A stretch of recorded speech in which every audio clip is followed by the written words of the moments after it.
की तुम्ही शांततेने ऐकावी अशी माझी नम्र विनंती. आज 5 सप्टेंबर आहे, म्हणजे आज शिक्षक दिन आहे. दरवर्षी आपण 5 सप्टेंबर रोजी शिक्षक दिन साजरा करतो.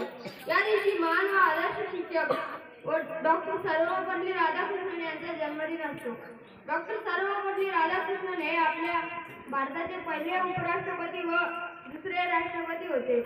शिक्षक हे आपल्या सामान्य विद्यार्थ्याला सामान्य बनवण्यासाठी अथक परिश्रम घेत असतात. शिक्षक हे आपल्याला ज्ञान देतात व आपल्यावर चांगले संस्कार करतात. प्रत्येकाच्या जीवनात शिक्षकाचे स्थान महत्त्वाचे असते. आई वडिलांनी तर आपला पहिला गुरु शिक्षकच असतात. पुरातन काळापासून गुरुला मोलाचे स्थान दिले गेले आहे. पुरातन काळातील गुरु शिष्याच्या नात्याचे अनेक उदाहरण सांगता येतील. त्यातील नावाजलेलं उदाहरण म्हणजे द्रोणाचार्य व एकलव्य यांचे गुरु शिष्याचे नाते. कुंभाराप्रमाणे मातीच्या गोळ्याला आकार देऊन सुंदर मडके घडवतो, त्याप्रमाणे शिक्षक हे आपल्या विद्यार्थ्यांना घडवत असतात.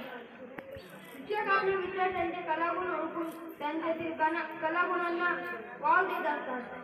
शिक्षक हे शिक्षणाच्या ज्योतीतून अज्ञानाचा राग दूर करत असतात. विद्यार्थी शिक्षकाकडून ज्ञानाचा अथांग सागर घेऊन जात असतात. शिक्षक हा शब्द जरी 3 अक्षरी छोटा असला तरी यामध्ये लपलेला त्याचा अर्थ खूप मोठा आहे. शिक्षक ती म्हणजे शिखरावर नेणारा, श म्हणजे क्षमा करणारा, निका म्हणजे कमकुवतपणा दूर करणारा. शिक्षक हा शब्दात आपल्या सर्व काही शिक्षकाविषयीचे सांगून जातो.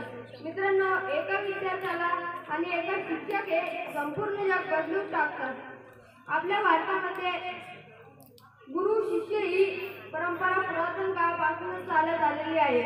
शिक्षकांमुळे पुढील पिढी ही घडत असते. शिक्षकांमुळे भावी डॉक्टर, इंजिनियर, लेखक, खेळाडू, शास्त्रज्ञ असे अनेक क्षेत्रांमधील नागरिक ते घडवीत असतात.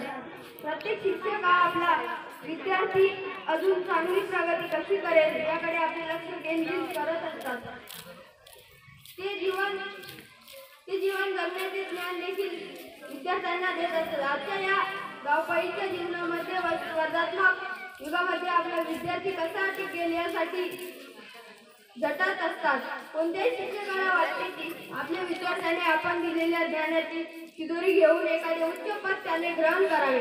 शिक्षकांचा व्यवसाय इतर सर्व व्यवसायांपेक्षा जास्त जबाबदारीचा असतो, कारण शिक्षकांवरच आपल्या देशाचे भविष्य अवलंबून असते.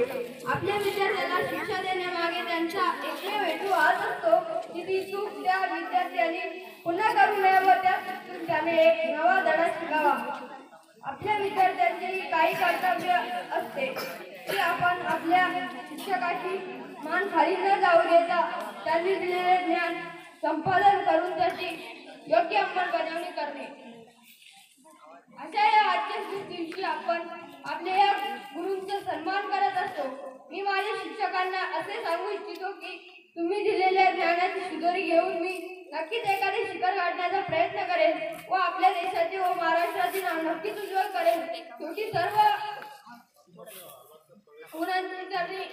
गुरूंच्या चरणी वंदन करून एवढेच राहील की नेहमी न्यायाची ताण असतो तो शिक्षक, नेहमी विद्यार्थ्यांची प्रगती पाहतो तो शिक्षक, नेहमी ज्ञान अंजनाने प्रकल्प करतो तो शिक्षक आणि नेहमीच घडवतो